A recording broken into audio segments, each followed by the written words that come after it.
All right, all right, all right. Let's get this going here.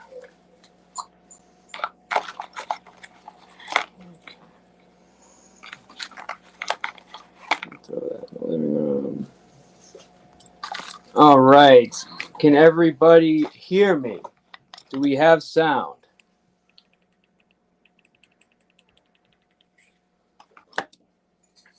I see the little icon moving, so I'm assuming we're good.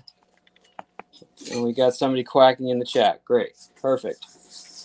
All right. So what we're doing today is we have a multi-stream broadcast going on between Mr. P, Mrs. P, which otherwise known as Samantha P, and Robert Ruiz, or Ruiz, still to be, he can tell us which way to pronounce that.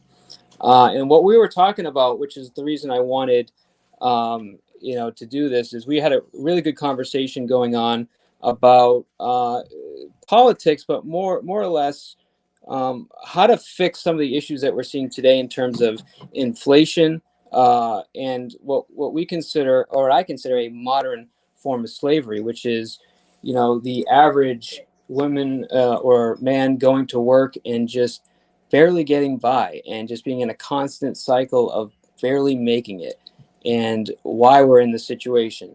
So I'm going to put the link in the chat, and this is open to anybody, but I just want to make sure that the gentlemen, Cape Cod and Robert, jump in here, because I want to make sure we continue this conversation. Okay, and then we'll kind of bring everybody up to speed. Let me get this going here, and let's see. All right. Whoops. Okay, paste. All right. So, Robert, could you hit the link? Cape Cod, if you can hear us or see us, hit the link and come on up. All right. And if you get a chance, just, I know you're driving. I'm going to go in the chat. Yeah. Perfect. I can't come up. Okay. All right. We'll see you in a bit. Okay. So while we're waiting for Robert, I'm going to bring you guys up to speed. So we were talking about today's modern slavery, which is basically, you and me going to work and barely affording our, $1,000 to $2,000 mortgage or rent, our car payments, the groceries, everything we need to survive, and then getting to the end of the month and basically, barely putting any money away. This is basically a modern form of slavery, because we're just in this perpetual machine in which we cannot control our destiny. Now, fortunately, we live in a country where, if we figure out this monopoly game, we're fortunate to live in a country where we can change our destiny. But if you don't have the information, unfortunately, you're going to be locked in this cycle. So one of the main issues that we have is, number one, is our monetary system. And our monetary system really is backed by jack shit. Okay, so it's the best way I can put it. It used to be the gold standard, and now there's no standard, and that's a huge problem. And that started in the 70s. Nixon gets the blame, but it wasn't Nixon. This was done, by many people, that we don't hear about. But the point is they took the dollar, which represented a certain amount of gold, a certain amount of value, and they took that away. And now what they're doing is they have the freedom to be able to print money as needed. And as we just seen recently, when the credit card is maxed out, what are they doing? They're getting more credit.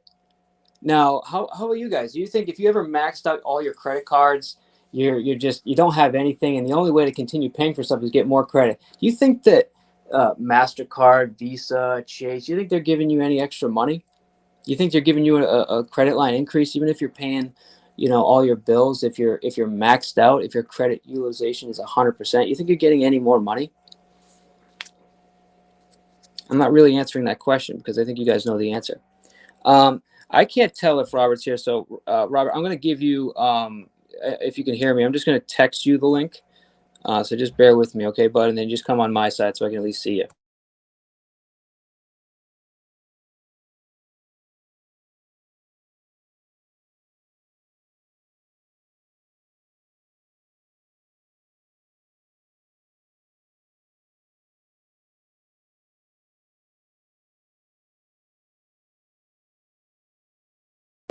So that's excuse me. So I don't know if you heard that, Robert, but just that link that I just text you, just send that over to everybody in your chat. Make sure Cape Cod gets it, and then hit that link, and I'll let you in on my side so I can see you. We can have a discussion in the same room, okay? All right, so that's really the crux of what we were talking about. I think it's a great conversation because I think there's a lot of good opinions out there on how to fix it. We don't just want to talk about what the issues are. We want to talk about like how realistically we can try to rectify the situation. And Cape actually was coming with some real good ideas that I want to talk about, and Robert was also offering some great discussion. So one of the big things that causes the inflation that we have, number one, is the fact that we're printing money, right?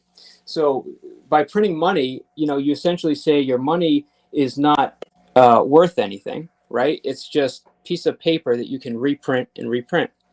Hang on, Devil, let me add you here, buddy. All right. And when you do that, basically, the more money you put in circulation, the less value that it has.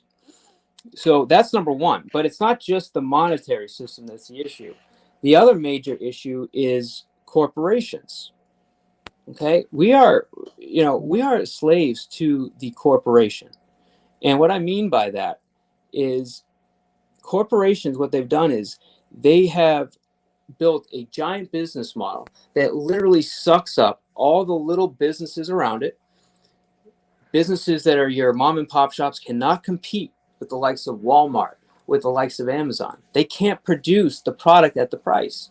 And when you have your dollar being worth less and less every minute, every day, you can't afford to go to the mom and pop shop. So you're not able to cycle the money that you're making.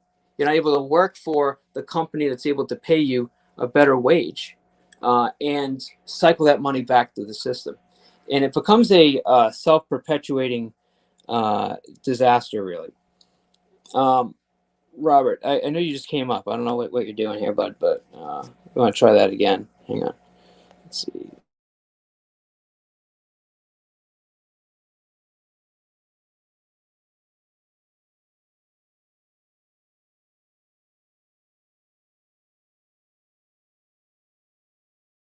Okay, so that's the main issue. So corporations are doing it. So, like for example, with a company like Amazon, I mean, when you pick up, you can look at any item that you've bought recently, whether it be in your cabinet, whether it be, on your desk, whatever. And where do we see that product's made? Why don't you guys answer? Where do you see that most products are made today?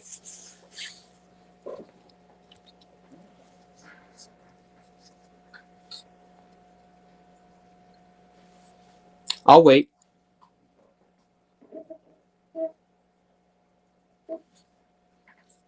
Boom. Exactly. Exactly. And that's for a reason. At the end of the day, they can produce products there far far less than what they could do in the United States. Obviously, I mean, in terms of the way it's manufactured, and in terms of what they're paying the people involved in the manufacturing. What's another big thing that they're getting away with? Something that you and I have to pay all the time.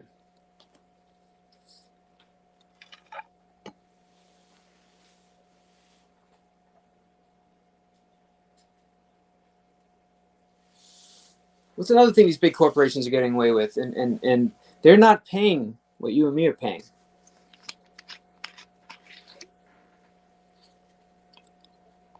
I'll wait.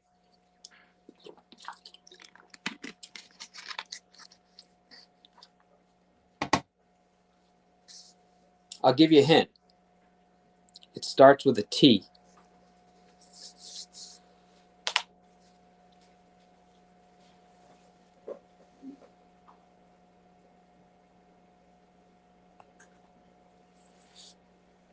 Nothing?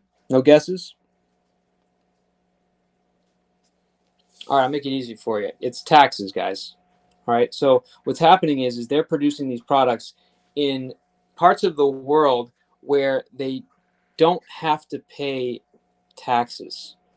Okay, they have all these ways of getting past the taxes that they would pay if they were producing the product in the United States. So you have cheaper labor. The worker in the US doesn't take advantage of it. The worker can't work in the United States producing the product. You have it being done in another country at a much lower wage, and they're skirting taxes. And then they're coming back in the United States and they're selling the product to you and me at a price that's really cheap, that we can afford. And by doing this and going in this cycle, you're perpetuating, and they literally can't do otherwise. If we buy something on Amazon, cost 7 or 8 times what it costs on Amazon, we wouldn't be buying that product. We would just say, screw it. I'd rather buy an extra bag of Cheerios. I'd rather buy, some more eggs or something, right? Or a bread that no longer is 99 cents anymore. So this is the self-perpetuating cycle, and this is what we were talking about on Robert's channel and with Kate. So I wanted to open this up to you guys and kind of bring you in. I'm going to put the link back in the chat again. I want somebody to come up and really hash out what are the best ways we can try to curtail this. Another big thing listen, I'll be upfront with you guys. I voted for Trump. I voted for Trump twice. I don't own a MAGA hat, okay? But I know the difference between somebody that runs the country like a business than somebody else that runs it like their own personal piggy bank. And I know that when that man was in office, regardless of your opinion of him, regardless if he says dumb shit on TV, regardless if he tells you to inject bleach when it's COVID, okay? Like, I get it. The guy's an idiot sometimes. But his policies, especially on energy and foreign policy, put us in a much better position as a country. Guys, do you remember what we were paying for gas? You remember how much gas was? Bro, it was under $2. Okay? And that's because why, man? Dude, we were producing energy here. We were selling the energy. There was a surplus. Under $2, exactly, Jeff. So, like, what is the first thing Biden does in the office? And man, like, had Biden come in and done a good job, I would not be hating on this man. I would be backing him and I would be voting for him in a second term. But I watched him come in office, and the first thing he does is cut the pipeline. There go jobs. There goes fuel that we're producing in the country. There goes excess fuel we can sell to other countries. And we're now becoming energy dependent. Okay. And now gas is double, except around election time. So this is what I want to talk about with you guys. And, maybe you don't want to have a political discussion. I really could personally give a shit. I just don't want to talk about anything more in regards to somebody's, Mr. Cerrone's tits or, the other guy, going to prison. I could care less today. I want to talk about stuff that's going to be good for the country. And I want the people to talk about this. So let me put this link in the chat and let's see what we have to say, guys. All right.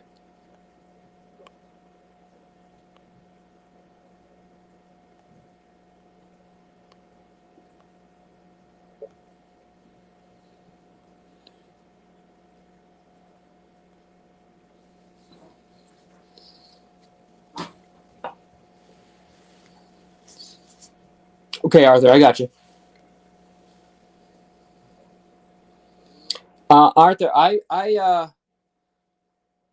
actually, her dad, Samantha's dad, is a pretty interesting individual. You want to talk about an American? I mean, that guy is firing a 50 cal weapon with an American flag bandana with the sleeves ripped off, with some jean shorts frayed at the bottom above the knees with some New Balance shoes. You want to talk about American? That guy's American. I actually pretty much steer clear from him. I mean, we're cordial on certain days of the year when he decides to come around, but Yeah, no, I pretty much steering clear of people that like to fire 50 cal weapons. But God bless you if you want to. Yeah, it's just I'm not. I guess I'm not that guy. But her dad's awesome, man. But yeah, I just stay away from large weapons like that, generally speaking. Okay. Yeah, right. Crazy. So so Fox and CNN are not going to tell you guys that, and it's funny that you use Fox and CNN. I'm glad you actually used both there.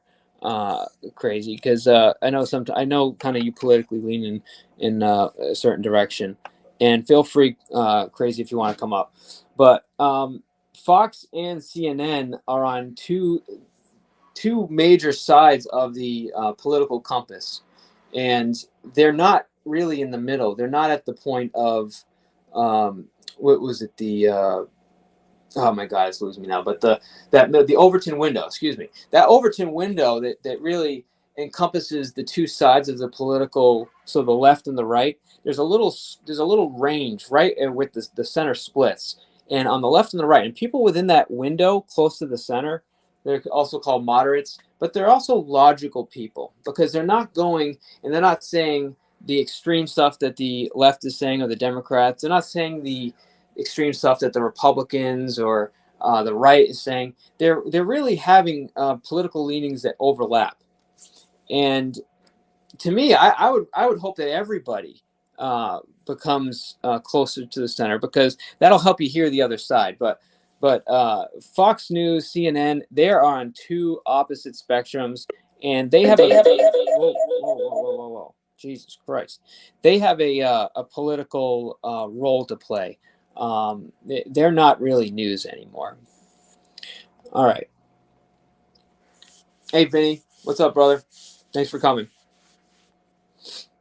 All right. Um, so one of the things that we were talking about as far as fixing the monetary system, and Vinny could talk about this for hours and hours. I know he could. Is actually backing the U.S. dollar again with a actual unit of value. So the gold standard, I think, was the taking it off the gold standard was the biggest mistake the United States ever made. You carried around paper that represented gold. Now you carry around paper that represents paper. Now, granted, it's the United States. The United States dollar, the U.S. dollar, is the standard across the globe. It is a unit of conversion to measure yourself against. All right, but I personally don't think that's going to last a long time. I don't think that the majority of the world is going to be okay with us just printing money. So yeah, I don't think that's going to last. So I think the first thing is, let's bring the U.S. dollar to some unit of value. So how do we do that? Let me let you in, Sam.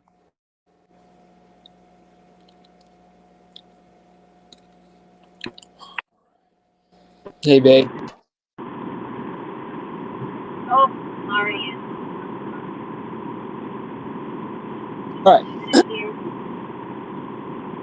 I can't hear anything. All right. Hang on. Probably because you got shit service. Um,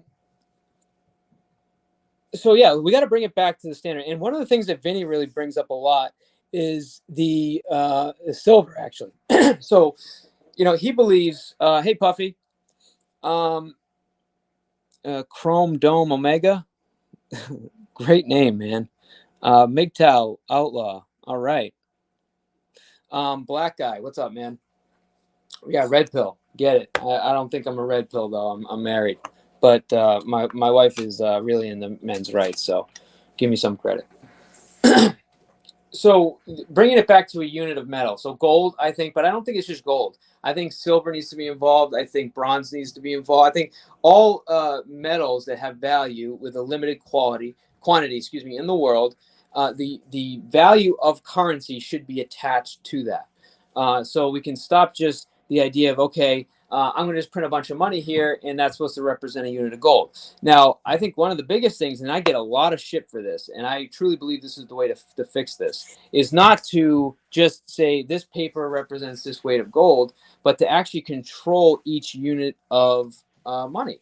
And one of the successes with Bitcoin, and before you start getting all, hey, cryptocurrency is never going to work.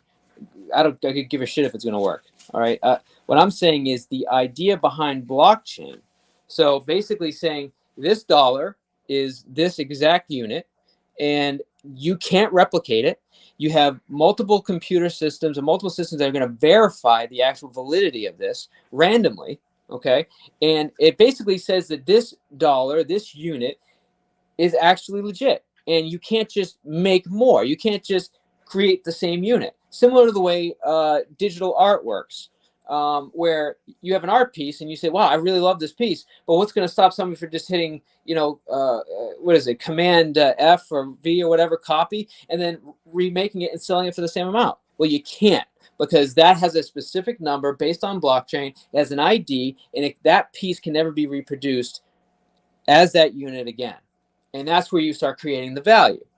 So I believe personally taking the US dollar and converting it to a blockchain currency, digital currency, is actually a good thing.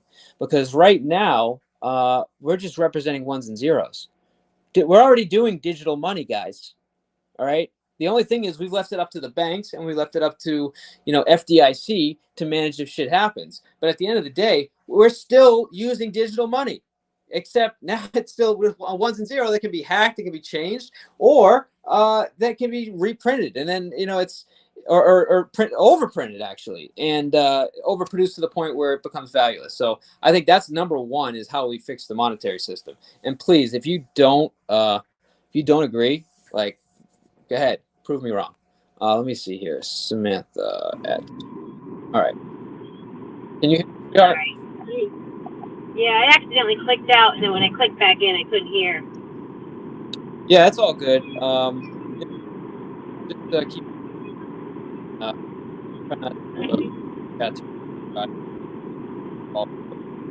All right. So what do you guys think? Bernie Sanders has been great in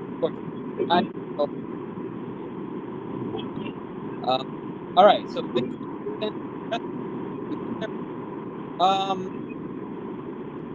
yes and no. That's not exactly how it works. To the wrong address, call it correct. But I'm not actually talking about sending it to the wrong address here. What I'm trying to say, taking monetary system we already have and assigning blockchain technology to it. Now, I don't want to reinvent the wheel. I just say let's legitimize it to the point where everything has a digital representation, and enter that into our existing monetary. I don't think we should just go immediately to hard wallets, soft wallets, but that stuff's being done all day. People are doing it successfully in dollars. Even what you're talking about is bad, but tracking. Correct. Yes. You gotta watch the couple of essentially the concept is you have a wallet which is not attached to the network, and then you have a soft wallet or a network connected wallet which you can but your off network wallet should be hidden, has a password that you can't just lose the password, you're fucked. Like, yeah, that's wallet, big problem. But hey, if you make the payment to the wrong vendor, well, you're in the same situation. You got a vendor, and you got to, again, I'm not trying to get in the weeds with crypto. Apply blockchain technology, legitimize, get all that stuff right now. But I think you understand what I'm saying. I can't talk politics, buddy. They're not being hidden, and I'm putting them on. So I think you're in the wrong chat. So rage quit on me there, Chris. All right, buddy. Just get in the right chat, and I'll help you out. All right. What's up, Amateur Aquatic? Video. Let me see. Audio is all right. What's the issue with the audio, guys? Can you not hear me, or is it just? Oh, it's air. Babe, just mute for me, okay? Oh, air. So yeah, no, I'm sorry. Am I sounding like all in and out? I mean, I hear you. I mean, yeah. How do I was just wondering, because you kept going in and out, so I figured if I tried to talk, I would. So I wanted to agree with Crazy Clown about the Bernie Sanders. Actually, Bernie Sanders, I'll say in around like 2008-ish, a little bit after that, great politics. If you look at his policies compared to Trump's when he was in office, they're almost exactly in line. But a few years after that, it just went way left into the weeds. But anybody who knows Bernie's policies that have looked at him for decades and decades and decades can see that he was pretty consistently in the middle there for a long time. And then it's like the left got a hold of him. They used him to build up their own platform, to force him into policies that he never was backed, and it really went bad from there. So I will say that he definitely, especially not in the too recent past, had some great policies. That's a good point. Yeah. Thanks, guys, for the feedback. Just let me know if I'm still cutting out. Okay. What do you think, babe? I sound better?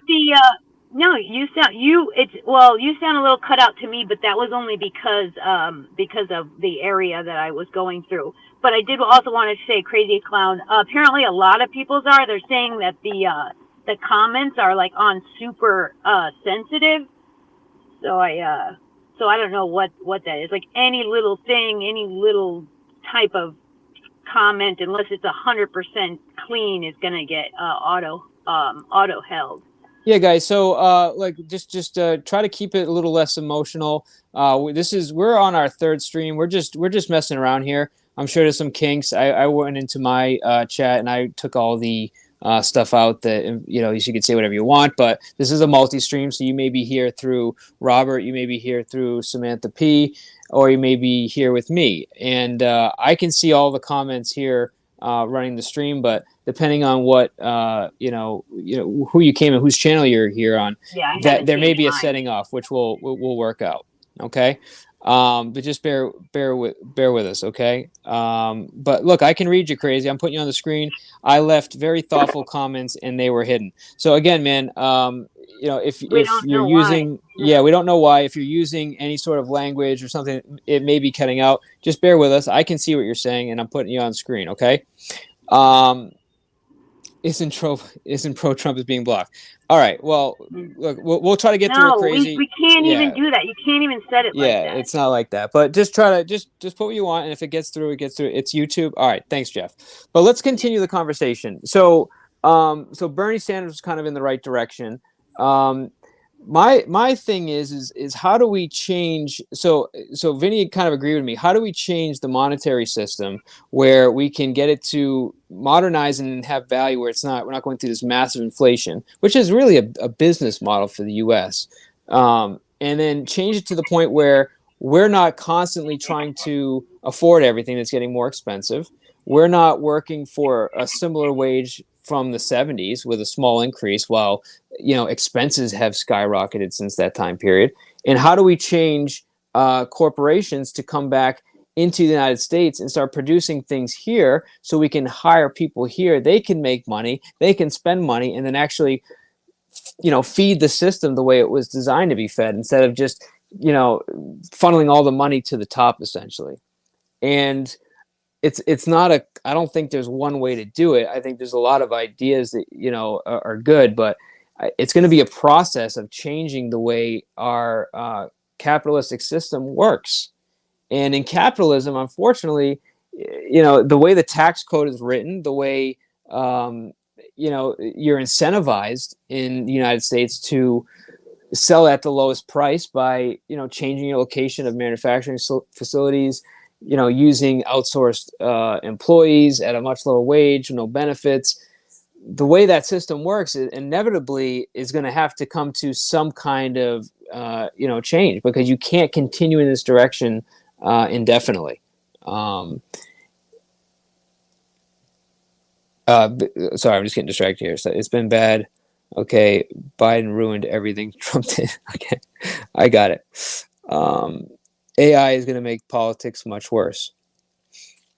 Dude, Mr. B, first of all, thanks for being here. I hope AI really isn't involved in most things. I'm very nervous about AI, to be honest. Okay. Give me 1 second, guys. Just bear with me.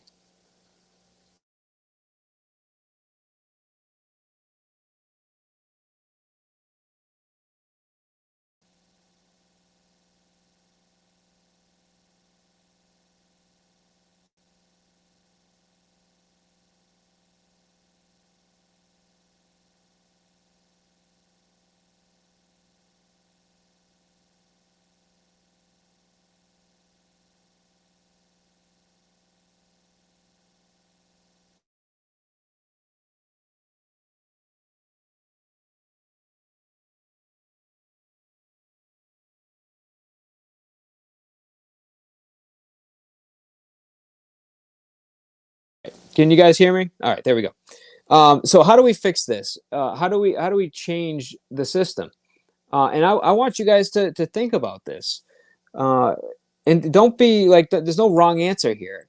But one of the things that Cape Cod actually mentioned is find somebody that, and I don't think he was necessarily right here, but he's onto something. Find somebody that has come from nothing, that's been poor, been broke, and put him in a position to either into a political position or in a position to advise or help, change the situation, whether that be, policy creator, CEO. Now, I personally don't think that that's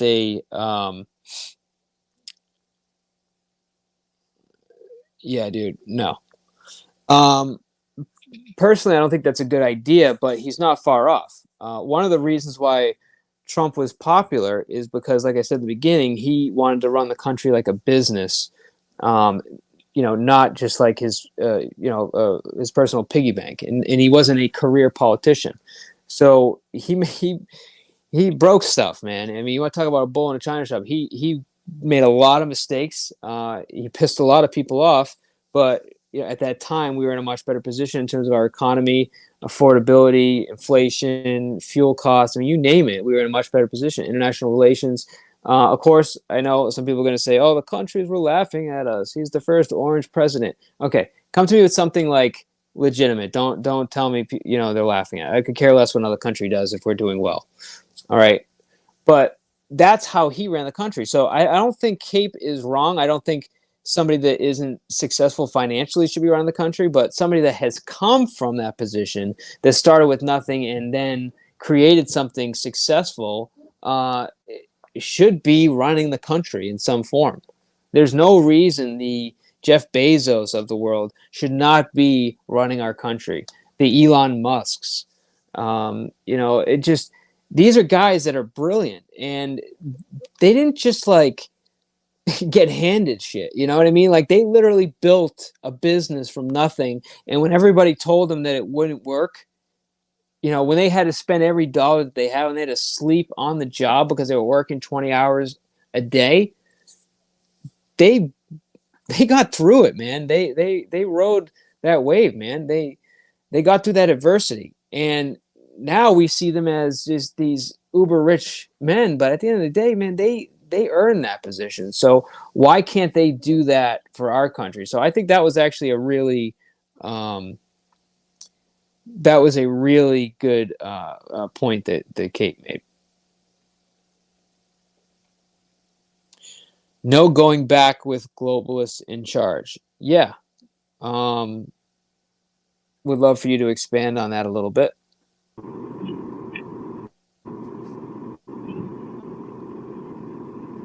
Hey, babe. Hey, Oh, so yeah, I hid the comment and he's up there.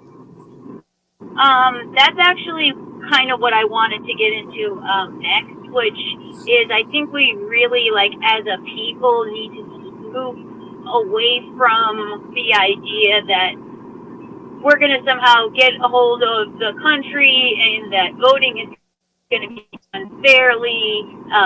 Globalists aren't going to be in charge anymore. This is a two-edged sword. As far as I'm concerned, it's the position we're put in as far as the devaluing of money, just things in that nature, right? So I don't think that we're going to go back to 1979 when people were getting paid $35 minimum wage. It's just never going to be like that again. So we need to kind of pull our big girl and boy panties up and say, well, what's the next? We're obviously we can only control what's within our control. Taught me for a long time is just worry about what you have control over. And I don't have control over the value of the dollar. I don't have control over what elites really do. I'm only one person. I'm only one vote. But what I do have control over is myself.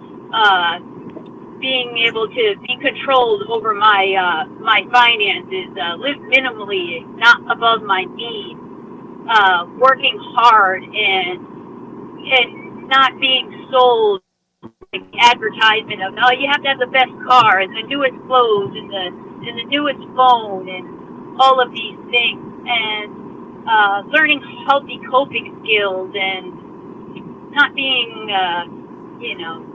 programmed by educational institutions. I really think that is the way out for the average American person.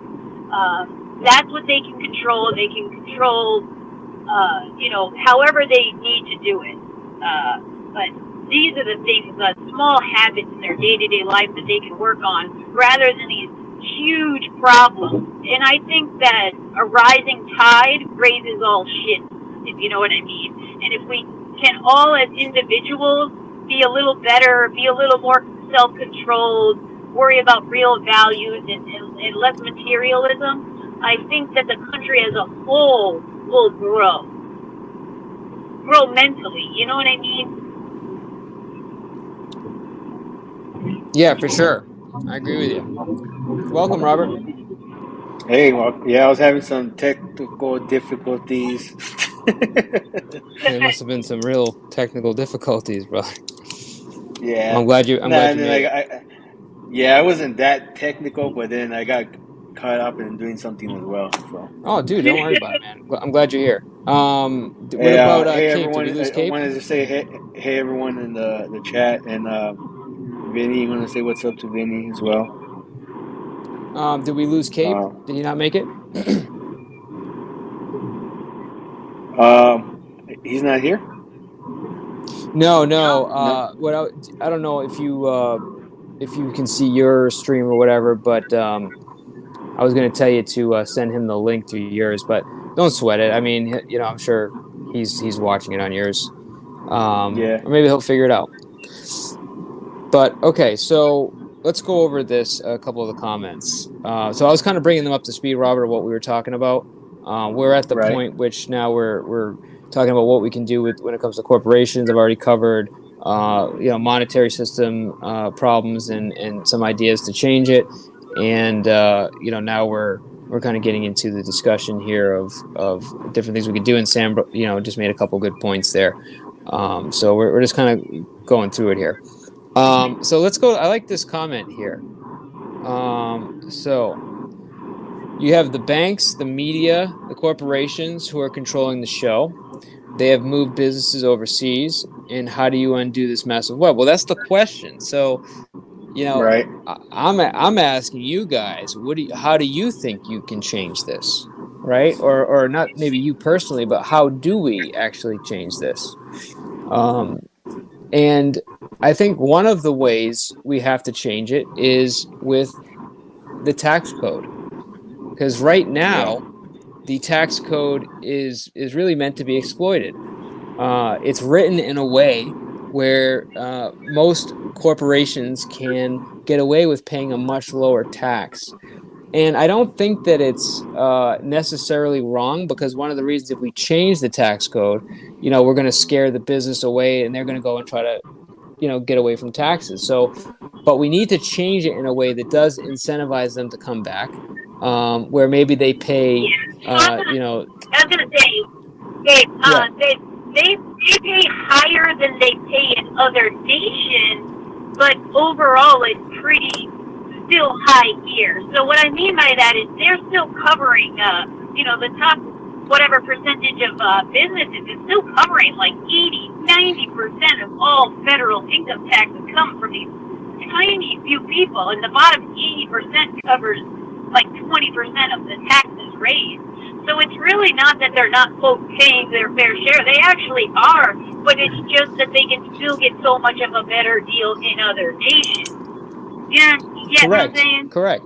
Yeah, but my point is that the way the system is set up right now, how do we change it where we can incentivize the companies to come back and actually produce things in the United States, pay higher wages, pay a higher cost of production, sell a product that's affordable in the United States? Well, you would have to do a system that would be like, we'll give you such and such tax rate, something unbelievably low, but that they have to meet certain standard requirements. There needs to be a certain minimum wage. There needs to be a certain amount of benefits. There needs to be a certain So you can only take advantage of this ABC tax code if you meet these requirements. And I think that would be fair. It would be beneficial for the nation, for the business, as well as the people that work for the business. And so far, that's at least my best solution. And if that doesn't work, obviously we can move the arrow from there. Right. So, for Right. example, like, all right, one of the issues would be like, all right, if a company wants to produce a product in the United States, they're going to have to pay wages that are higher in the U.S. than in another country, right? So, I think one of the incentives should be in how much they're paying their employees. Like, so by paying their employees more, that's how they are receiving a break, because we want the money to come back into the system. So if they can pay less in taxes, or they have an incentive to pay their employees more, at first it's not going to make sense, but that money is going to be re-entering the system and is going to begin the cycle that we want it to go in. I agree. Okay, so that's number one. Number two, I think you have to de-incentivize going out into another country. So, basically, they're going to have to pay a massive penalty for not doing business or not producing in the United States. So it becomes unaffordable to do it outside the U.S. I think So Trump, one of the issues with that, what was that? I'm pretty sure Trump did something like that. Like he put a tax on incoming supplies or something, or incoming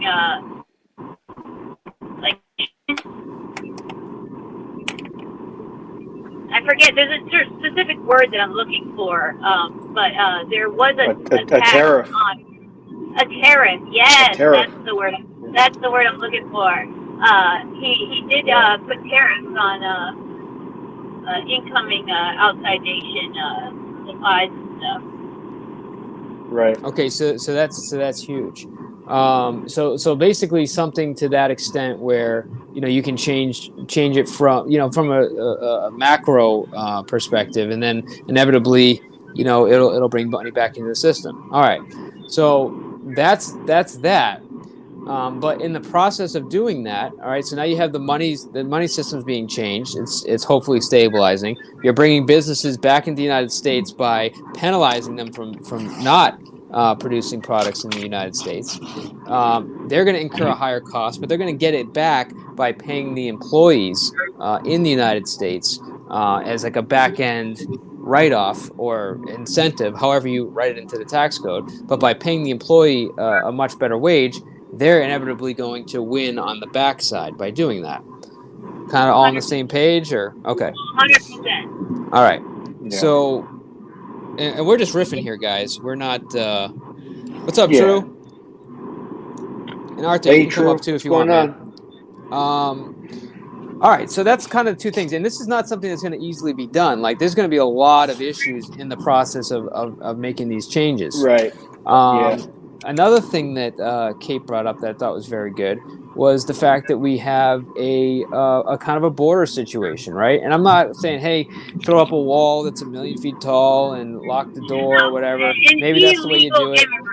Right, but the problem is that they're coming into the country and they are working illegally.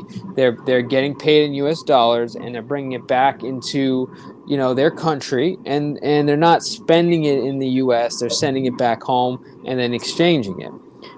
So then on top of that, there are some policies where we're actually paying tax dollars for them for whatever they qualify for, whether it be some benefit or health. Right. Exactly. So it's kind of like it's leaking like a sieve in that sense. So, how do we fix that? I mean, because at the end of the day, if we still have people that are coming in and illegally, right, they're going to constantly drain the system, and it's going to hurt the conversion back to doing business in the U.S. Well, the first thing is to stop the flow, Before we can even talk about filling up the bucket again, we need to first clog the holes. We need to plug the holes before we even go past that. And guys, this isn't Yeah, like a because racist discussion. Like this is just purely yeah, based no, on we want to legitimize people in the United States, so everybody is accounted for, right? Well, Yeah, not Rob, only you were that, gonna say there yeah, are, and something? it has, sorry, but there are people that have been waiting in line for like 7, 9 years in Mm, other nations, war-torn nations, not Mexico. I'm talking about war-torn nations. People who have PhDs and and have everything they need to. They have sponsors here. They have no criminal records. They've been waiting in line for almost a decade now to get in the nation, but they're so backed up because of people just illegally cutting the line. And I'm just, even as a kid, I'm not about cutting the line. You want to come in legally and mm, fairly and go through the correct systems. Absolutely, we want people. We want successful people. We want the cream of the crop of other nations. 100%. That makes America stronger. yeah. okay, so that's a good point. Yo, what up, Hebrew? Thanks for coming in, man. Um, Hebrew, we're talking about boring stuff. There's no drama today. Sorry, but we are talking about trying to fix the country in terms of stopping inflation and getting businesses back to hiring in the U.S. and manufacture in the U.S. So we can really fix the funnel of how money flows in the country and get people really not feeling like it's just working all day for barely enough and still not affording it kind of deal. So just to bring you up to speed. Yeah. Um, I appreciate you coming by. What's up, Sorry, I your kind of mom? cut you off a little bit, Robert. Yeah. Oh, Well, no, that's Robert, did fine. you have something to Yeah, say? Good. yeah, no, I didn't want because like I still have that kind of delay because with the Wi-Fi being over here overseas. But yeah, going back to that, like as far as bringing the businesses back and all that, yeah, it all starts, yeah, with the tax code, the federal tax code for businesses, to incent because that's what's happening too, state-wise. Like you had Tesla, who was in California, they just moved out of state to I think Texas. See, and it's all because of the high taxes. Now that's where you start at, you incentivize like why are you? I think the corporate tax code before Trump came out, I think it was like 30%, 35, and then he brought it down to like 22 or 23. I don't know Yep. if that's the current. I don't know if it's still current like that or it changed, No. but He also brought down but middle class. yeah, exactly. And It's so a good that's how point. you do it. That's the good point. That's how you all started. Do you lower you? That's how you. The first step where you incentivize the companies, corporations, by giving the corporations more of their money back as well by lowering the corporate tax rate. It's giving the corporations more money as well, and in return the goal is, yes, for them to raise their wages for their employees and provide them better benefits. That's the intent. That's why this occurs, but not all the time that's going to occur.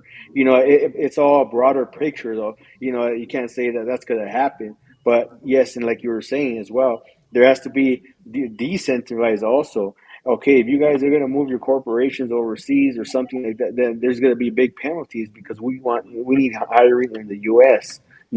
So there's a lot of views like that, and that's where all of us will come to the table and we have these discussions, and that's the good thing because we want this for our people. And as far as for like the illegal immigration, like I know for California, like a lot of those illegal immigrants are there in the northern part of like Fresno up there in Moreno Valley because there's a lot of the farm fields up there. And yes, there's a lot of Americans that don't want to do farming, so majority of them are illegal immigrants from different backgrounds, not just Mexico, different backgrounds. So there should be an incentive also for these farmers, ranchers who have illegal immigrants, not that they're sending the money back to Mexico or whatever country they're from, but if those ranchers or farmers are having these illegal immigrants that also are vetted that do not have criminal records or backgrounds, You know, So there should be there. I'm conflicted on that because Hold I on, don't know if babe. you've heard. Oh, never mind. He left. I just wanted to introduce Hebrew back, but he jumped. Oh, Thanks for trying to I come don't up, know. Hebrew. Sorry, I don't know if you've heard, but like a ton, like it's like the majority of our farmland, at least here, has been bought up in the last couple of years.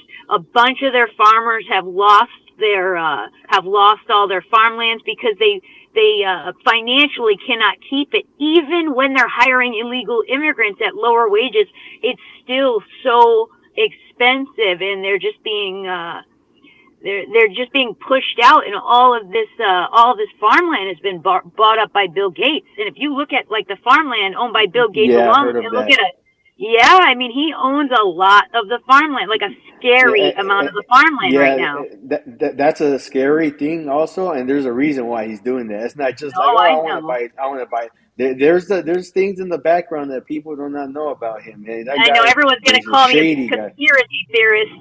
No, See, the people that call you that is because they don't know what's going on. That's why they're not updated with current events, and they don't know a lot of history. That's why people who don't know what's going on or updated with current events. That's why they just say, "Oh, you're a conspiracy theorist."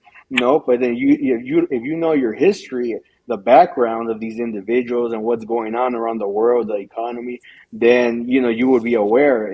Everything makes sense, and so.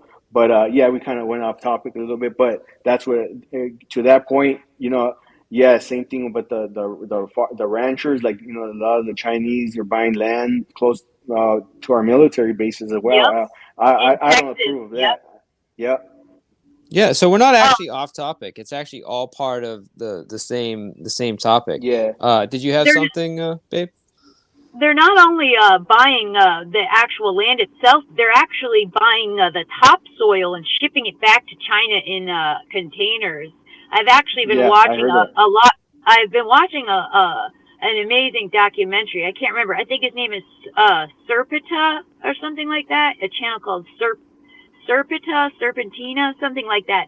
Yeah, But Serpentina. China, yeah, but China has been like painting all of their trees green and like planting these stones in the ground with on metal rods to try to fool overgoing satellites into making the land look much less damaged than it really is. To Right. fool radar into thinking that it's a healthy, prosperous nation when most of their soil is it's toxic. That's why they're buying our soil and Right.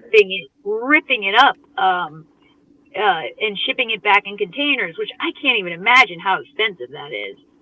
I know. The farmers know what's going on, though. If you guys know any big farmers, listen to them. I knew Yes. eggs were going to be $10 a dozen 11 months before it happened.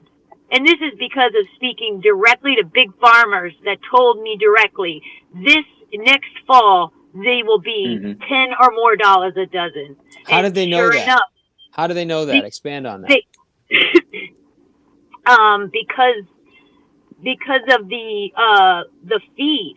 Because the feed had tripled or it had gone up like 300% or something like that. Why did the feed go up so much? I don't know. It was like as soon as Biden got in office, the feed went really expensive. And there was also, all of a sudden, we started seeing a bunch of illnesses, right, break out at chicken factories. All of a sudden, chicken factories started exploding. They started having all these chicken illnesses, diseases spreading through randomly. That all of a sudden, that's why eggs needed to be $12 a dozen. But I was told this 11 months prior, before it happened. And then when all that happened, that's when all of a sudden the diseases came out and all of a sudden all this stuff happened, which was, in my opinion, just the news' excuse for why it went up. But the farmers knew what was going to happen prior to it happening. Yeah, the farmers knew. Right, they knew. The farmers knew. Yeah. So this is actually something that I had a similar discussion a couple weeks ago with Mr. Morrison, Sir Paul. Shout out to Sir Paul. But one of the things we didn't get to was this exact topic right here, which is the farming the farming system, or the way that we get our food, our agricultural system, and how it's becoming, basically taken over by corporations. Same idea.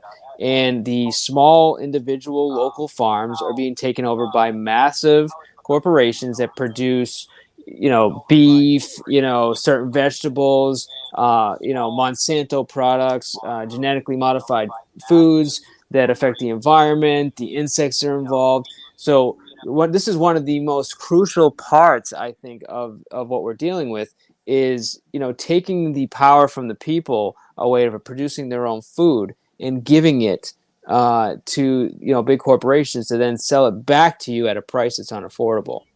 So it's probably listen one of to the this. worst things that has happened to our country. If you haven't heard, I don't know if it was not the UN, but the U.S. Food Administration, I believe it was. Excuse me if I'm not getting that correct.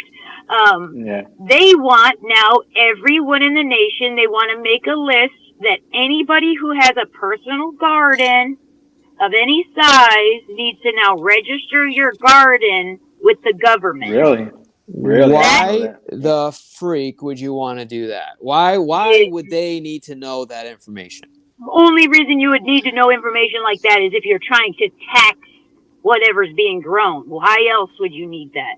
Are they going to have to inspect it? Is it like there's going to be some kind of oversight of now how are you allowed to grow your own vegetables? Because people are starting to not afford it. They want to start growing their own food. Our generation is pushing for this. And now the U.S. Food and Drug Administration, or the UN, I can't friggin' remember. But, so let me just try to understand what you just said. So you're saying that, if you have a personal garden, you're going to need to register that. And register that with the government. You think the intent is taxes? Something. It's either so that they can have some type of oversight, some type of taxes, just like they say, farming is it makes it's bad for global warming anytime you grow anything or anytime you yada yada.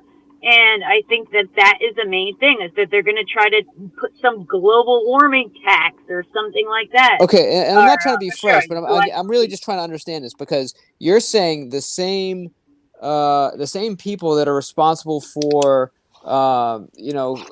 basically mass producing of either pork, beef, that has wreaked havoc on our environment, are the ones saying that our personal gardens are going to be bad for the environment? Want to be registered. Yeah, well, so that's my theory of what the intention is. I haven't read through the paperwork enough to know what where's the bottom goal, but it just out of being pragmatic and understanding, why else would you need to register such a silly thing like a small garden? Right, exactly. No, and I'm not saying you're wrong. I'm just trying to understand this on a logical level. Because here's the thing. I mean, why is the American dream to have a beautiful house and a lawnmower and worthless grass that you literally have to toil over at least once a week, if not hire people, if not put irrigation systems in, just so you can have a green lawn? I'll never understand that. No, but literally, man. I mean, why wouldn't you be producing a good portion of your own food if you can grow freaking grass? And you're spending that much money on growing grass, which you can literally do nothing with. Yep. I mean, at least I would understand if you could go out in the grass and chew it and maybe get high or something, or find the meaning of life or whatever. All right, grow all the grass you want. But this is worthless grass. You chew it, it tastes like shit. Doesn't do anything for you. Matter of fact, you'll actually get sick if you chew the grass. It literally serves no freaking purpose. So, why aren't we just getting rid of our grass and actually growing our food? So maybe we don't have to pay $12 for an eggplant. You know what I'm saying? It's just I'll never understand that. I'll never understand that. Anyways, that's my rant about that. But I really believe that if we were producing, for example, Samantha likes to grow. By the way, do I sound okay? Apparently I cut out occasionally. I hear you good. All right. So like for example, Samantha grows a lot of the herbs that she uses, like the thyme, and babe, fill in the blanks. Rosemary, parsley, Parsley, basil, sage, basil. Yeah, lavender, lemon balm, mint. The Yeah, good all of stuff. those. Yep, all the good right. stuff. Yeah. So we're not buying that stuff at the store, but we don't have a huge space to grow. Like we just have a very small patch of land in the back, and we utilize the portion that we can actually that gets sun that we can actually grow Yeah, we something. do vertical gardening to make it easier so we could, it also helps save water by watering the top and it waters through everything. Right, but we're not saving the environment, and we're certainly not saving enough money to buy a new car, next year, or you know what I'm saying? Like it's not like financially helping us. But I truly believe if either we participated in one of the group gardenings, like that they have, I think they actually have one, babe, down the street. Yeah, I already participate in that one. Hang on one second, guys.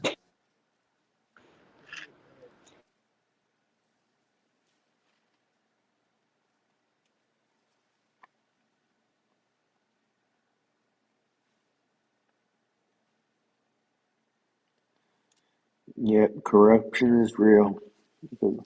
Even the cattle and pigs are being cloned. That's true. All right, guys.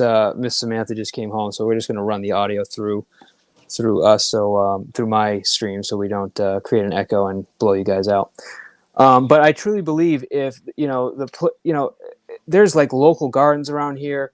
There are like very small amount of local farms, which we can, or farm stands that we can get, vegetables that are grown locally at a competitive price. I'd say pretty cheap, right, babe? I mean, like it's a lot less than we pay at the store in most cases. Maybe in certain areas it's like a little bit more expensive, which is fine. But if we were all producing our own food, that would be a huge amount of the burden taken away from our budget, especially today. But the real issue when it comes to gardening is how they're producing the products that they're producing today, in terms of genetically modified foods, which corn is genetically modified. So if you want to grow something that you can replant next year and grow your own corn, you literally can't do it because it's going to get pollinated by a GMO product. And I can't hear if that's on there. What do you mean? You have the headphone in, I won't be able to. Oh, my bad. Well, I think it cuts out, but we can try. Let us know if you can't hear us, guys. Okay, go ahead. How do we sound? We sound okay, or are we cutting out? I hear you fine. Okay, perfect. So, but you literally, if you have your own corn, for example, that you want to grow, like what is it called? Heirloom. Heirloom. So you have seeds that came from the past that are beautiful, like products, right? And if that stuff gets pollinated by GMO, you'll never be able to grow that again. And who knows if in the future it'll even produce the stuff you need, the seeds that you need to regrow it again, because these genetically modified foods are designed so you can't keep regrowing them. You have to keep replanting them every year because it's a business. It's not about growing quality food. So this is a huge problem in the U.S. and you've taken away the ability of the local farms to stay competitive. They at this point they're on welfare. Local farms, they have to get from the government in order to stay in business. That to me is crazy. Like we should have a flourishing farm industry with local businesses, and we have the land to do it. So the idea that we're allowing these corporations to buy the land and sell out to whatever, to whoever company, to grow this stuff like on a massive scale and take it away from the local guy is another huge issue. It's basically the same issue that we talked about with Walmart and with Amazon. And I'm sorry I only talk about those companies, but that's the best example I can give you. And it's literally killing us from the inside out, both with the quality of the food and the You local have in the back chat. Okay. I mean backstage. If you want. Oh, so I would say there's not even it's not even just that, but we're affecting a lot of the also the local wildlife by doing this. Like we're killing a lot of the like the most natural way to grow things. It just like when we use honeybees to pollinate, and they spray the poison to keep Right. bugs. Same time that they're using bees to pollinate, and they're just dying by the millions every year. And this is just it makes no sense to me. Like we know that we're damaging the ground by using some of the toxins that we're using, just all of like the points Mr. P brought up. 1 second. I just want to welcome a new guest to the stream. Corruption. I can't see your full name. How you doing? My name is Corruption Israel. I'm with the 1A community. Okay. But I'm in the food and beverage industry. And I'm also a beekeeper. And I've Okay. been, I wish more people were listening to your conversation, because you guys are giving me goosebumps. And I've been telling my kids of what's been going on with all this, especially with the pollination, like all these satellite antennas that are pulling up that are actually, I'm a beekeeper, and I used to have 75 beehives in Puerto Rico. Since they put the new cell towers, I've gone down to 20 beehives because they get lost at nighttime. So they go into zombie mode. Yep. Wow. Yeah. And they get lost from their beehive. As bees shouldn't be flying at nighttime. They are not nocturnal creatures. So Right. just They're hold not. one question for you, sir. You go ahead. Are you porn? Am I porn? I don't know if this person. Good. That's perfect. I just don't know you, bro. So I'm gonna take the. All right. I know corruption is real. I know him. Cool. Yeah, I'm just. Some I'm trying not to get porn is bombed. real. Oh, Nah, corruption. man. You're not gonna get porn bombed from me. I'm from the 1A community. Yeah, he is. Welcome. I'm with a Brooklyn artist, and I know some of you know Brooklyn. Of Yep. course, man. Welcome. I appreciate it. Yeah. So you're a And I'm beekeeper, like I said. So explain to me what's happening with the bees and why they're going into zombie mode. 'Cause The this is satellites, he said. Right? okay. Because- What's happening in your opinion? My opinion is because remember they throw microwaves, and that's what bees they have a signal. So all these satellite antennas they put up, like for the G5s, are actually distracting them from their signal from their antennas.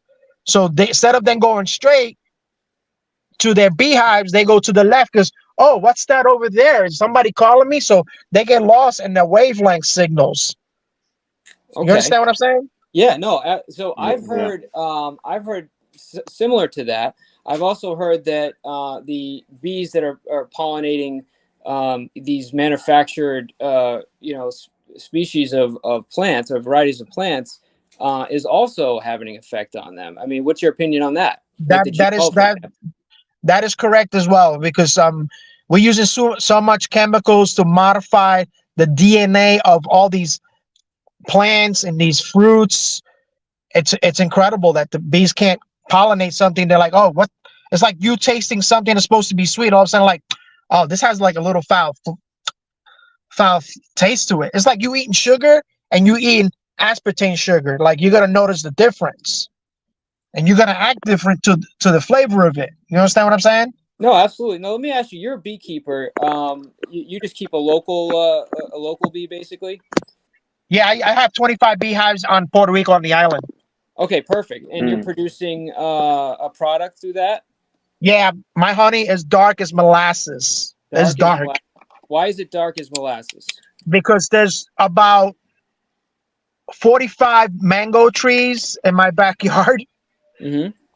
And mangoes grow all over the island. So the bees pollinate off of that during the February, March, and April season. Okay. And there's like probably about 20 to 30 different types of mangoes that grow on the island. Wow. And you're saying it's dark because of just the type of pollen, because that's really the type of honey you get is based on the flowers that they pollinate and what they bring back and make that is, yeah, exactly. If I take two beehives, put them in a closed area with just sunflower seeds, they're Yep. gonna pollinate that, and the honey is gonna be clear, it's gonna be really golden. Wow. But Yeah. if you take something that's darker, like mangoes or coconut trees, because they love to pollinate off of that, especially the palm, the husk on the top. They love Yep. that stuff. Yeah. No. What else? Bees are so like they're such an integral part of the ecosystem, but also the agricultural system.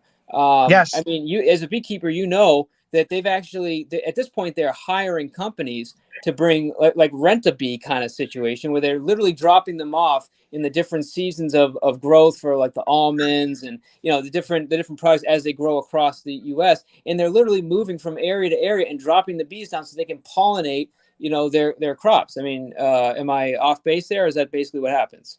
That's true. That's another thing that I've heard out in California, Texas, out in the Midwest. Right. So we're even corporatizing our bees. Okay. Yeah, we're making them into bees aren't doing the slaves. job themselves naturally. So we Yep, have to figure exactly. out how to add this synthetic way of pollinating. Am I Yeah. off or okay? And I mean, what's your opinion? Do you think that eventually the bees are going to go extinct, or do you think that there's a way out of this? We keep poisoning them, they will. No, they might be extinct because if I had 75 beehives and I lost them in 7 years, Yeah. Yeah. that means it's gonna get bad. Okay. If we Yeah. don't control them. You don't have anything like that you say, if we did this, we could save the bees. Yeah, That's I mean, crazy. right now the beehives that I have, because I'm in South Carolina. I have 10 acres in Puerto Rico, which my next door neighbor takes care of.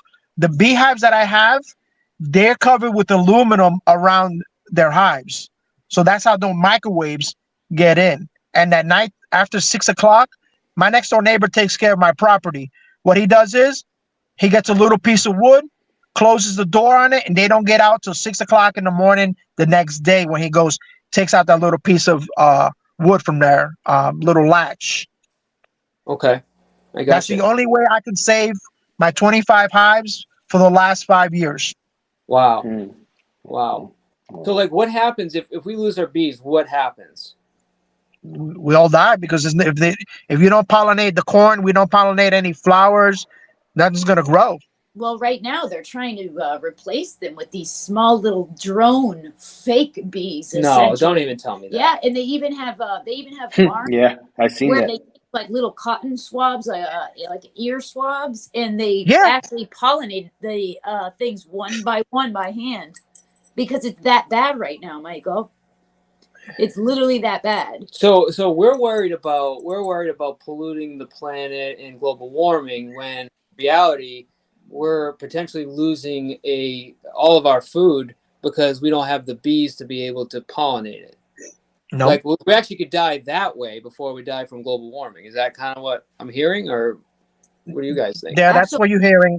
Also, like the bananas won't be around for the next 10-15 years because Oh, we bananas- modified their DNA so much to produce that their roots Mhm. will not hold in the ground anymore. So what happens in Costa Rica or Guatemala, where they come from the south, their roots won't hold anymore because they're not strong enough like they normally are. You understand what I'm saying? Yeah, no, I mean, this is like, I know we're talking about the monetary system and how to create wages and bring the business back to the U.S., but it really This to is me, important information. Yeah. I This is think the they biggest- this is the biggest systematically issue. want to reduce the level of food.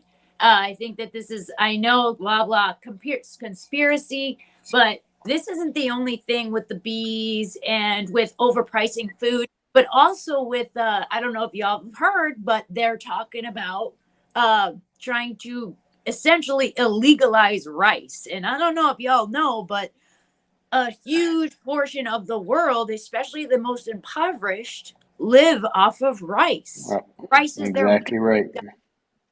I mean, just 60% of the world alone is Asian. Think about how much rice they eat in a year. Oh, trust me. We eat it. Us as Latinos, We eat a Tons of lot of rice. rice. Yeah. That's We what eat a I'm lot Yep. of rice. I'm saying. Puerto Yep. Rican and Italian, and we eat a lot of Yeah. freaking rice. Yeah. So Yep. they're That's talking. true. I know we do. So they're Yeah. talking about making rice basically like that it's too much on global warming and that we need to stop the production of rice across the globe. No, Which will then you're gonna kill everybody you're going to kill hundreds of millions of people will die because Yeah. of this.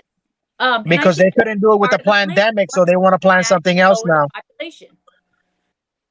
Yeah, but okay, so there is systematically lowering the population, and then there's just literally killing everybody. Well, you got to because- remember, Michael. You know what I'm You saying? got to remember that the truth of the matter is that if we grew everything organically, we couldn't feed the amount of people we have.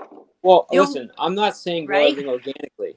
I'm just saying take the machine out of farming. Go back to when people just planted the food in the That's what I'm ground. telling you. If you didn't use GMO and stuff, there wouldn't be enough food. Food wouldn't be abundant enough to hold the population we have at hand. Would it though? That's Would a it? fact. Would it? That's an undeniable fact. So you're saying that we can't just grow things No. locally. So forget like everybody having the same corn, the same potatoes, the same tomatoes, the same apples. Forget that. Like we can't go back to regional farming where if you live in this area, this is the food you eat. If you live in this area, this is the food you eat. And you're saying we can't sustain the We population. can't have an abundant amount enough to feed the population because one good thing about GMOs and this is that they grow more food bigger and better, and so you can feed more of a population. So like say when you're growing more organically, a lot of the products they don't make it, they get eaten by bugs, the drought happens, this happens, the nutrient level is problematic. There's all these different mitigating factors that makes your crops not successful. This is basically forcibly making crops successful and large year after year after year so we can sustain the population. Okay, but and first of all, do you guys agree with what she's saying? Yes. Mm-hmm. It's unfortunate, but that's where we're at. The population's too large right now to And sustain organically. And it's not only that, it's the problem that we're having with all these immigrants that are coming from South America coming to the country. So now they have to feed more people when we don't have enough food and we can't grow fast enough for it to grow. Right. To produce. So what I'm hearing, and this is not just applying to farming and food, but what I'm hearing is that basically we're already at an unsustainable population level. Okay. Yes. And the monetary system is going to be spread too thin. The ability to employ everybody is going to be impossible. The ability to feed everybody is impossible. So the only way back, and this is the conclusion that we're coming to as a group here, is to somehow bring the population down to a sustainable level in which we can feed ourselves, employ ourselves, and survive within the system that we created. Am I right? Is that no? You're right. That is correct. That is from I don't know if you know who Klaus Schwab is, head of the World Health Organization, World Economic Forum, with guess who? Bill Gates and George Soros. These guys are self-elected. Nobody elected them. They made themselves elected to control the world. I love you brought up that because Michael was talking about how we change the American economic system, but our Federal Reserve is privately owned. For all of you that think it's owned by the public and the government, it is not. That's private. It's private. Yeah. Oh, it's private. Yeah. Yeah, it's private. So 1 second, guys. And that George Soros, man, that guy is one of the biggest corrupt guys, and he's around the world. So $58 billion a year. He has his own private militia of 5,000 soldiers. So I want to focus on this topic because I know we're kind of gradually moving here. So for those that don't know, and I think Samantha is going to be able to explain this, I think, better than I. And corruption is real as well. So explain where Bill Gates means something in this topic. How does Bill Gates mean something? Why is he so important? Why is he the issue, or is he helping? Because he has all the money. and he's Okay. buying all the property in the United States. I know it's like you said earlier to keep China away because China's buying Yeah. property. South America, they own property in Jamaica. They have their own police in Jamaica. China does. They have their China own has, police stations in New York City. yeah. Yeah. So, but explain to me, because it sounds like if he's buying up the land to prevent China, that he's actually helping. Is he not? I don't know No, what he's. doing One thing it for sure, we don't know what he's doing with the very- property. We don't So know who- because, Okay. But- Yeah. but I know he owns property, Texas, Arizona, Colorado. He owns a lot of property out in I Montana, think in Montana too. Yeah. Idaho. Okay. But this is Idaho. an interesting topic because apparently he's really important in this topic that we're talking about, and we don't know Yeah. if he's the good guy or the bad guy, right? No, He's- right now He's the owns money guy. 240 That's all I can know, man. to 100 farmland. You look at a picture of the United States, it's like dang near half of the nation. That is not okay by one man. No. Okay. But let me play devil's advocate. All right. If he's trying to buy the land to prevent China from buying it, why is that a bad thing? Because they're all in bed together because they're globalists. Okay, so you think that Bill Gates is tied in with China? You think that I he's believe competing that. with China, but he's He- on the same side? I think that there's a No, He he's is. competing with Yeah. China to buy the property to sell it for China for more money because he's buying this- property for cheap. Got Well, it. So Rob, you're saying this is for just pure resale value. He could give two Ex- shits about the environment. He give two shits about the population. He's purely just Yeah. trying He to. don't care about he that. cares Yeah. about the population. We don't care about that. Openly that he wants the population to decrease. No, wait a minute. That's not necessarily a bad thing. And I'm not saying, look, I want you all to die. But if we're in a level at which the population is unsustainable, all right, why do we want to continue down that route? I mean, it's just reality, guys. This is a real situation. Then, okay, so the next step is who gets to produce children and who doesn't. Where do we go there? But we can talk about that. But my point is that why are we painting him as a bad guy? Maybe he is. Okay, maybe he is a bad guy because he's just going to give it to China anyways, right? But if he supports ideas that are potentially going to help us in the future, maybe there's something we don't know because you guys aren't necessarily saying you know what he's up to. You're assuming, Well, So or are Luke, you not? well, I would like to say something, but I don't think it's proper on this stream. Well, hang on one second, guys.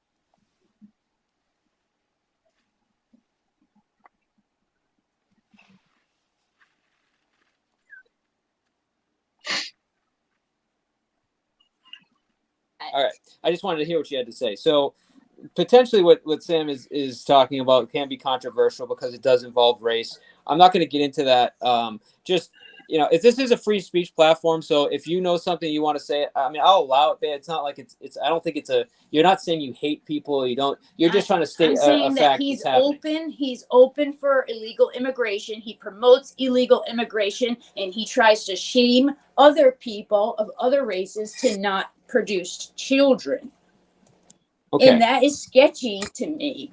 And Okay. I think that there's other things going on. He wants to butcher our children and make them not be able to fertily reproduce when they're older. And I think that that's all connected in for whatever that plan is. That If anybody sounds. hasn't read the book, I would suggest reading Behold a Pale Horse. Mhm. That would just like give anybody that's like kind of curious about like the line of thinking that I'm on. If you haven't read that, it's an amazing book.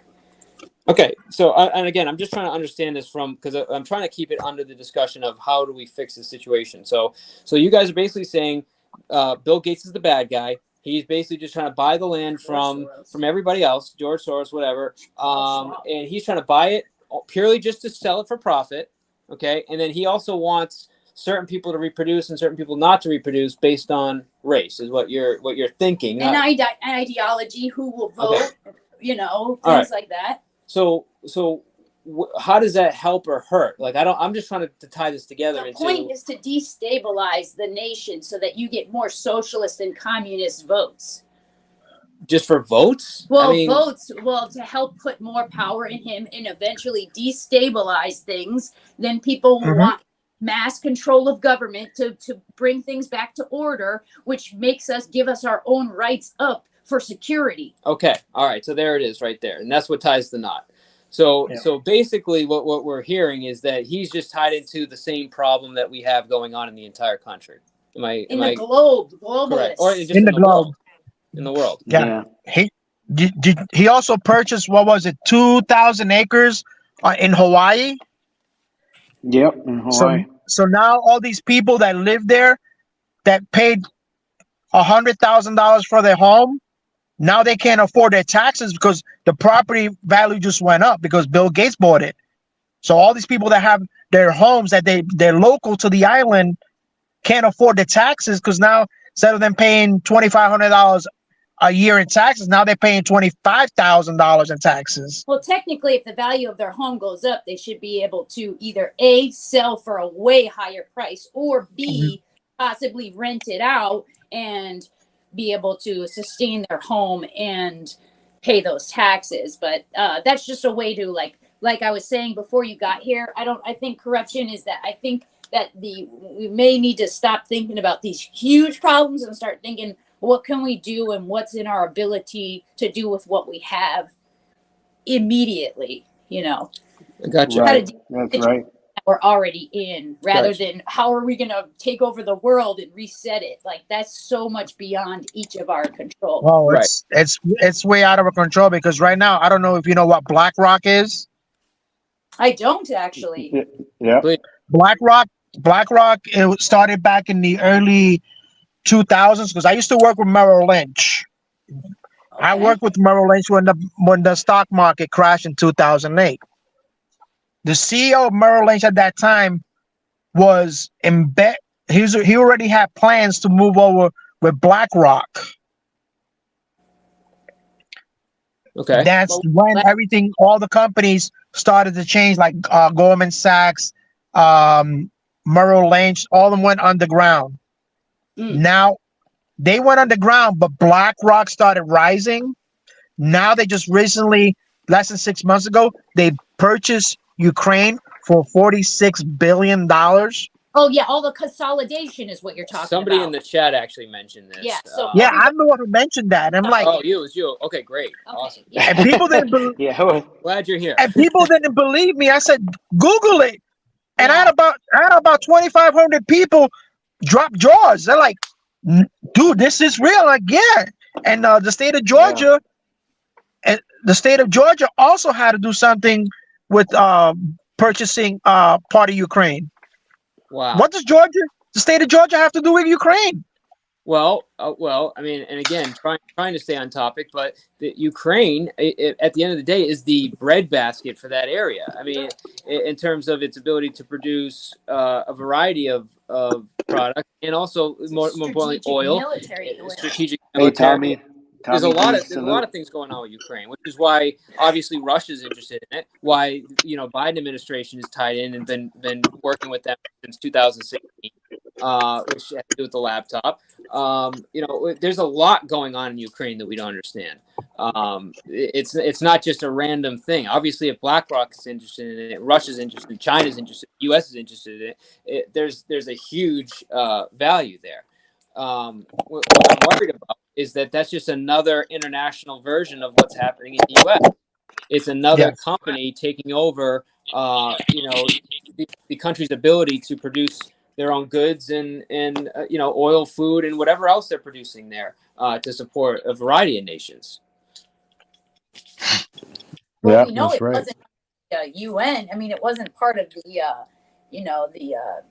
I don't know, what is it, the UN? Right, and they government? haven't even been part of the but- UN, but which if- is insane. Well, so if they destabilize the nation Right. enough, they're going to get desperate enough, and they're going to want to ask for people Right. to come in. Right. So basically, what this discussion is going is every part of what we talked about tonight is a strategic plan to put us in a destabilized situation, and maybe the end game is population control. Well, not only that, but a lot of Right? these I mean- private owners, they make all their Yes. money off of military, and we don't want to be in a war right now, so we need to make money off of still the war machine. So we're just Yeah. finding another excuse to feed the war machine just off of our own land and not for our own purposes. But the private owners of the U.S. Reserve are still making their bucks while the U.S. at home is starving.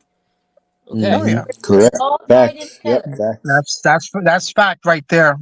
That's Yeah. fact. So this is massive, because I inherently always believe that, you know, whether, you know, you're a crooked politician or a corporation that wants to just take over and just make the most money possible, regardless of who they affect and how they affect the local economies.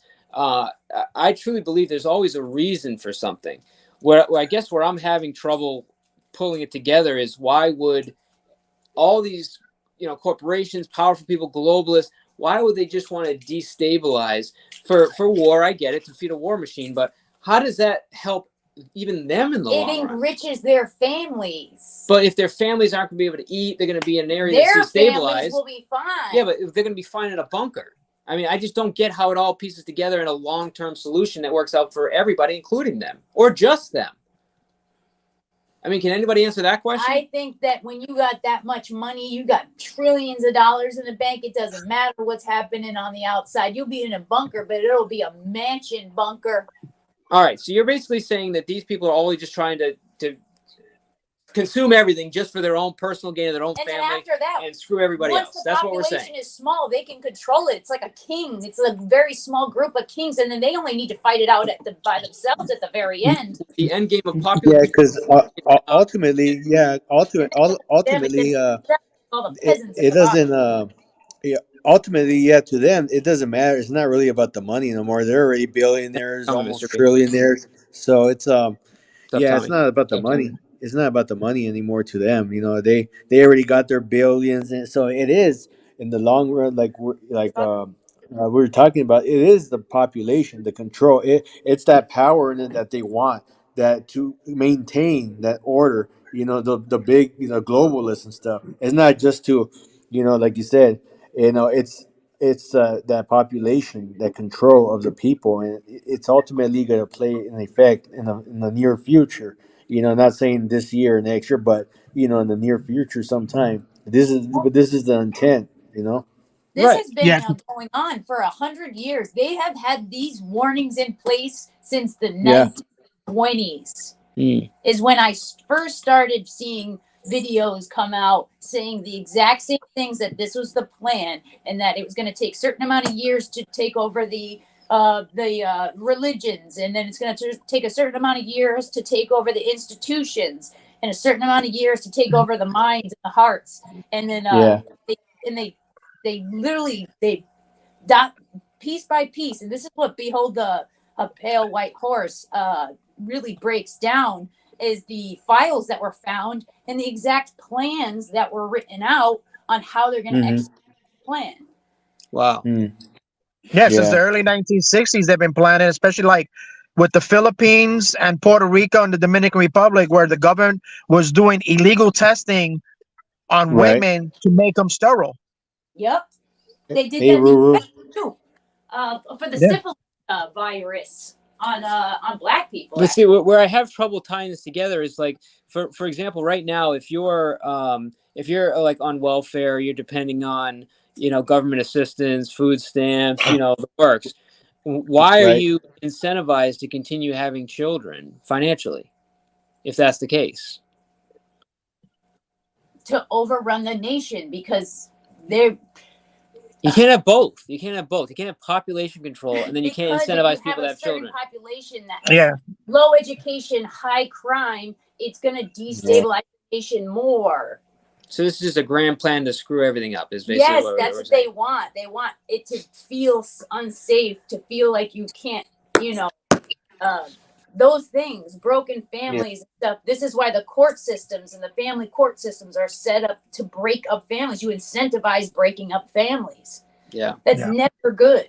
So this is It- this. Right. I just I don't know, man. And you guys you're obviously sound like you're right, and I'm not saying that I don't believe you. I think most of the evidence says that you're right. You see, Michael is so sweet and he's so Right. genuine in his heart that he can't find an actual reason in his mind and heart of why anybody would do such a thing. Beyond that, you would think that for the long-term survival of even the people that you speak of, the corporation, you would need a stabilized population, not a destabilized population.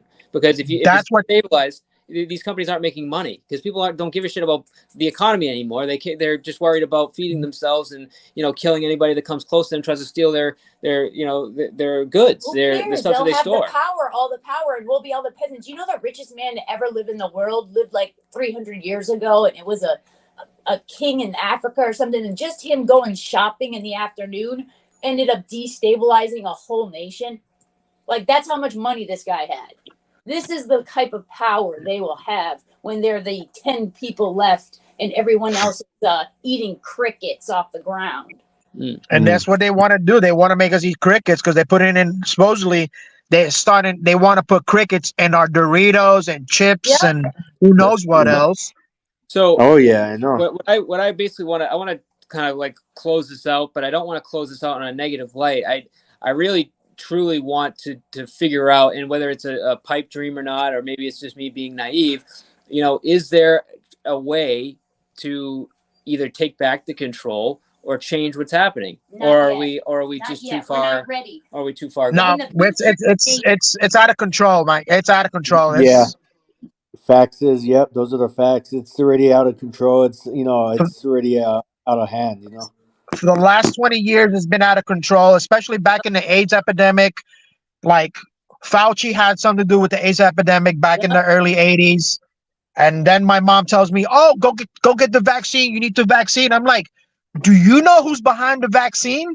She goes, no, the same guy who got the AIDS. She's like, I don't believe that. Says, so you're going to give yourself something that's haven't been tested yet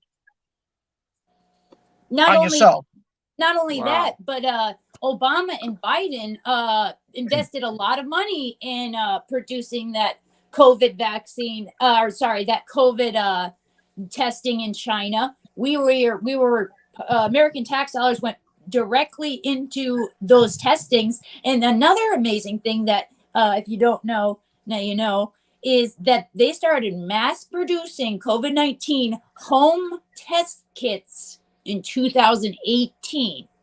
Oh yeah, I know that. 2018, because my cousin works at the medical field in Texas, and they already started doing supposedly SIRS testing kits, quote unquote. Yep. But it was really for the COVID testing.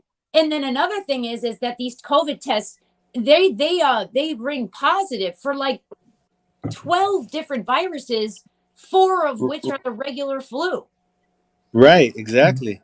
So everybody, so many different things come up as a positive when they're not even positive. I think that was a test run to see how much fear they can strike into the people, to see how quickly would they lay down like dogs.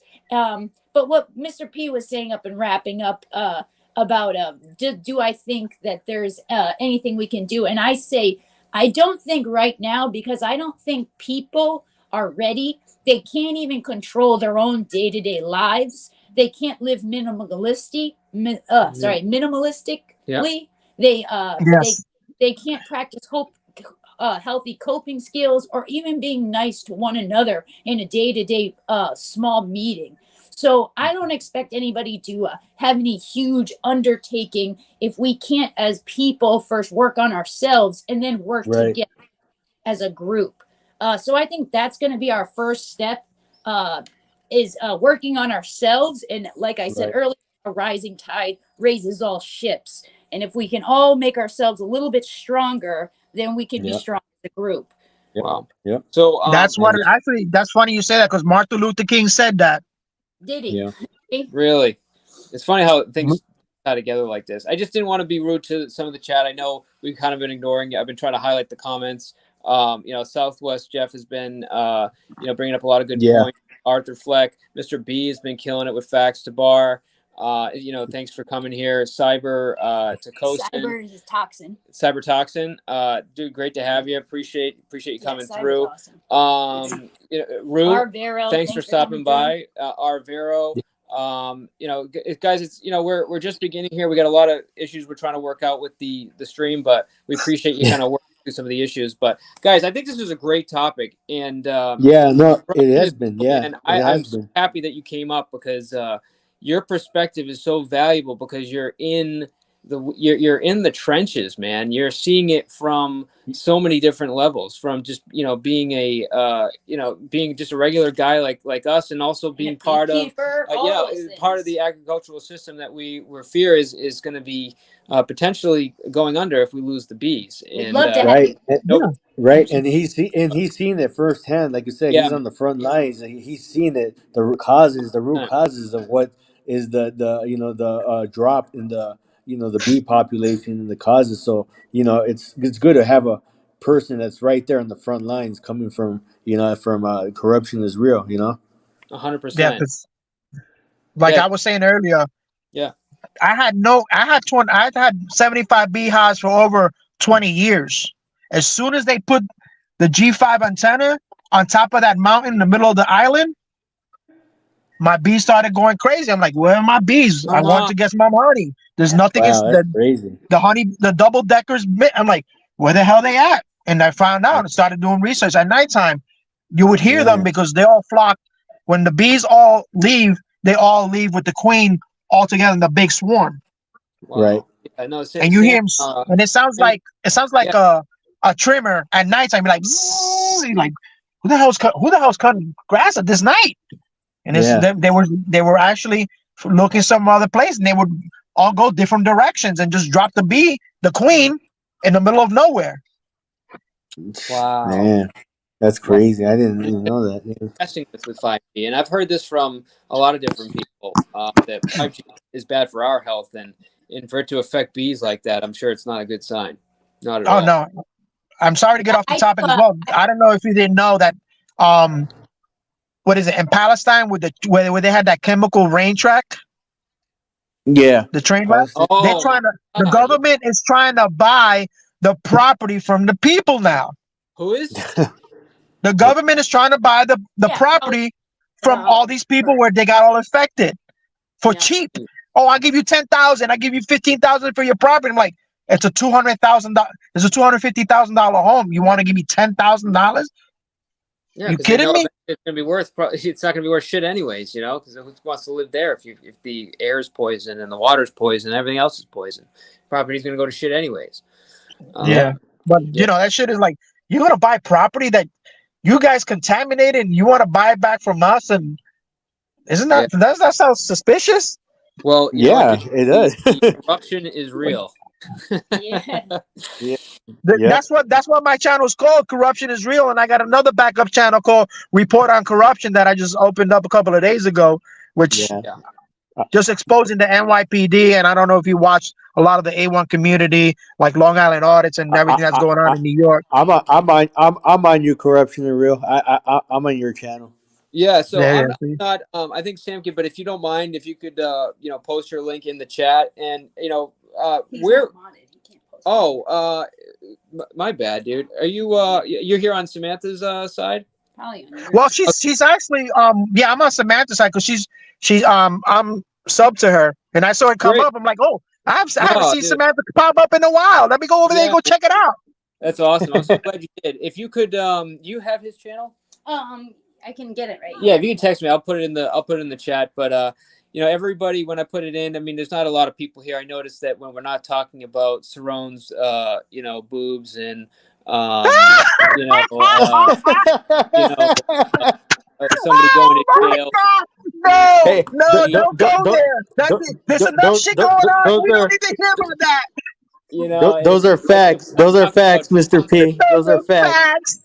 Those are facts right there. We're not focused on that stuff. It seems like not a lot of people, they want to just see the fuck shit. But exactly. I'm okay with that. I would rather talk about these topics all day with same here.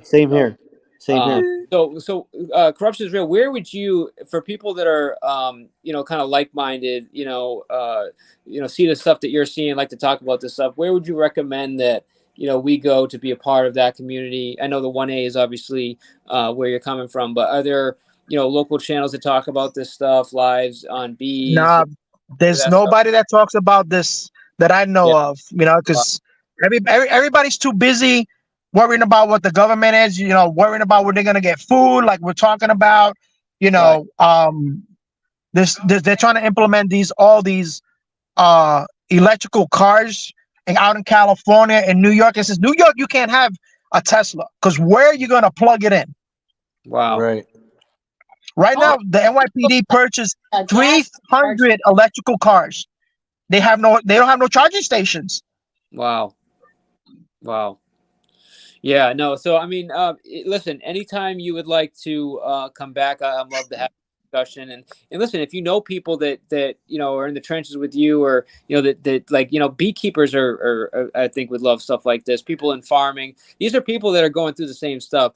By all means, invite them. I would love to continue this conversation and talk about stuff like that. I mean, we're part of the drama community at the end of the day, so we are going to talk about some of the bullshit that's going on. But I do want to keep it with real stuff that maybe like Samantha felt uncomfortable saying something that I don't think was really offensive, but no activity.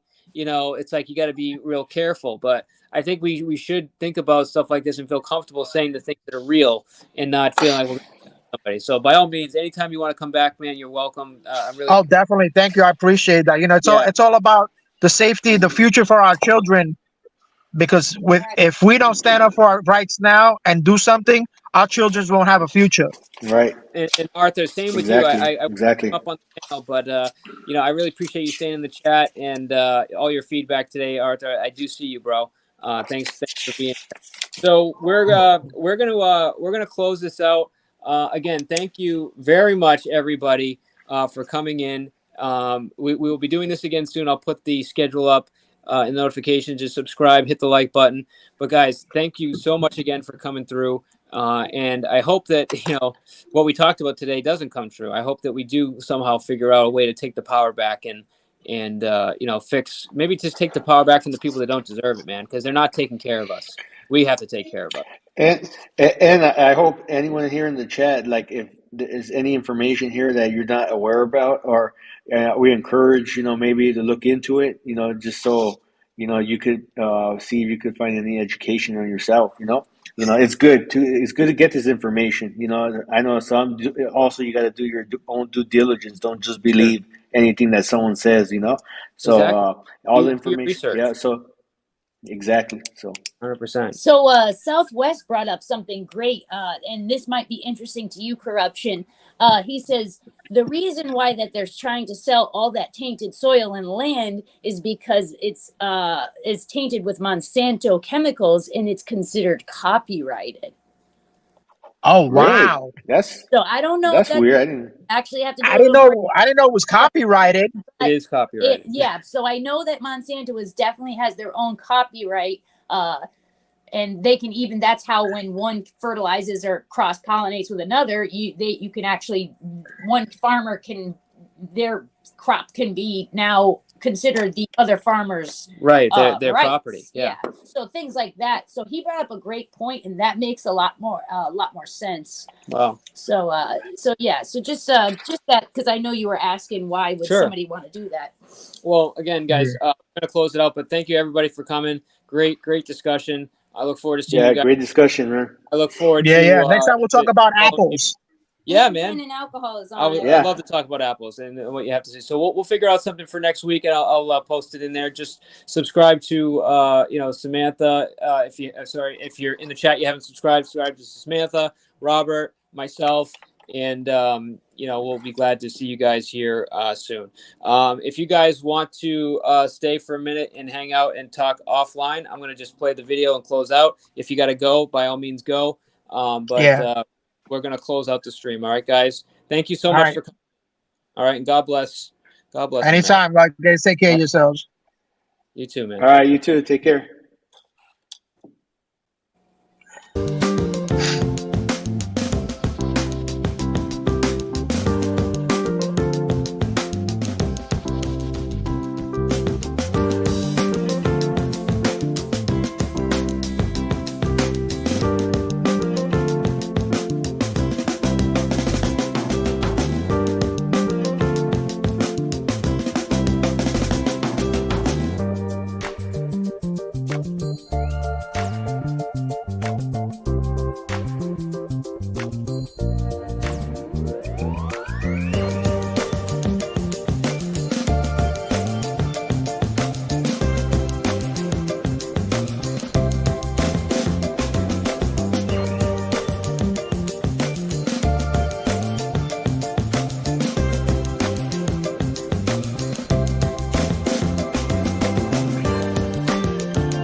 Exactly. They want us to be like, we want population control.